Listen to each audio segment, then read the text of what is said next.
तो कांग्रेस और राहुल गांधी को घेरने का काम करती है। वो ऐसा मौका ही क्यों देते हैं राहुल गांधी जी? ऐसा वक्तव्य देते ही क्यों हैं? विदेश में जाकर भारत की प्रतिष्ठा को धूमिल करने का षड्यंत्र करते ही क्यों है? अब वो ऐसा गलत काम करेंगे तो फिर थोड़ा हमको सावधान तो होना ही पड़ता है। कांग्रेस को कहाँ घेरेंगे हम? कांग्रेस तो गिरी हुई है अपने आप ही, तो उसका हम क्या कर सकते हैं?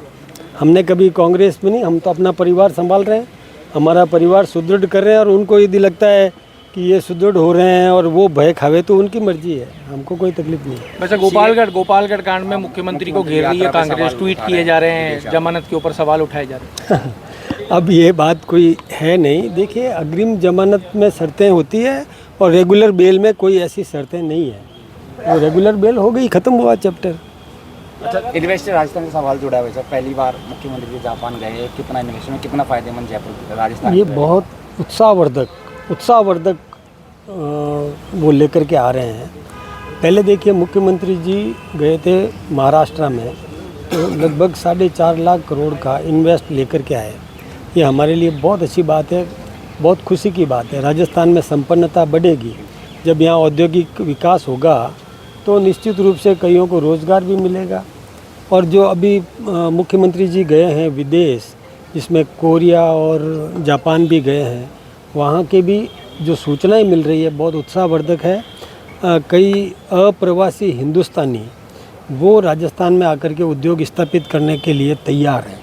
हमने उनको आश्वस्त किया है कि हमारी स्थायी सरकार है, दिल्ली में हमारी सरकार, राजस्थान में हमारी सरकार। हम जो कहते हैं, जो वायदा कर रहे हैं आपसे कि हम आपको ज़मीन देंगे, हम आपको बिजली उपलब्ध कराएंगे, हम आपको पानी देंगे, हमारे यहाँ कच्चा माल है, हमारे यहाँ स्किल्ड अनस्किल्ड लेबर्स उपलब्ध है, और हमारे यहाँ मार्केट है। जब कच्चा माल भी मिल जाएगा और मार्केट भी मिल जाएगा तो आपको निश्चित रूप से सफलता मिलेगी। ऐसा हमने एक वातावरण दिया है।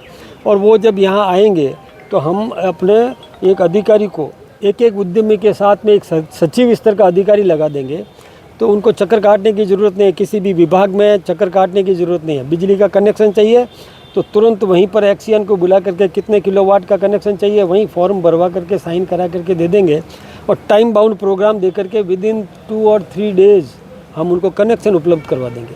हमने ये आज जो भी वायदे जो हमारे मुख्यमंत्री जी करके आएंगे हम उसको पूरा करेंगे। हम हमारे जो उद्यमी जो अपने गाड़े पसीने की कमाई हिंदुस्तान में लगाना चाहता है, उसको एक स्थायी सरकार और स्थायी वायदा, जो वो वायदा करके आएंगे उसको हम निभाएंगे। जो कहते हैं वो करते हैं। जैसे नरेंद्र भाई मोदी जी ने कहा कि हम जो कहेंगे वो करेंगे, वो करके दिखाएंगे। हाँ, तो ये हम लोग उसी में लगे हुए हैं।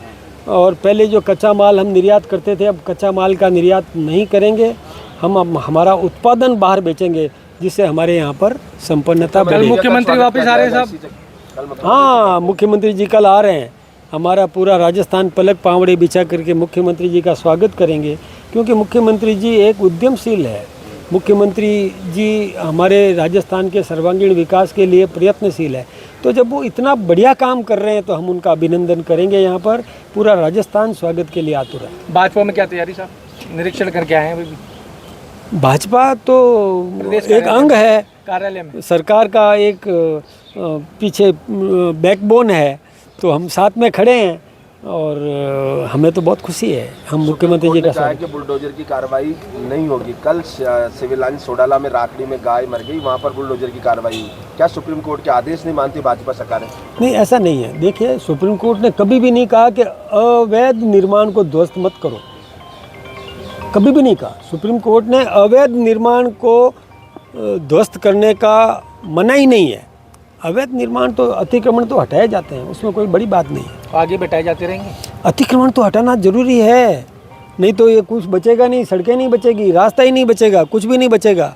लोग जन उपयोगी जो ज़मीनें हैं जो जनता के लिए छोड़ी गई है वो भी नहीं बचेगी, बगीचे नहीं बचेंगे, पाथ नहीं बचेंगे, तो ये क्या बात हो गई? सांबर लेक नगर पालिका अध्यक्ष को आपने सदस्यता दिलवाई, वहाँ जो विधायक थे, पूर्व विधायक, उन्होंने कहा हमारे यहाँ लोकल कोई राय नहीं ली गई, वो भ्रष्टाचार के आरोप में जेल जा चुके।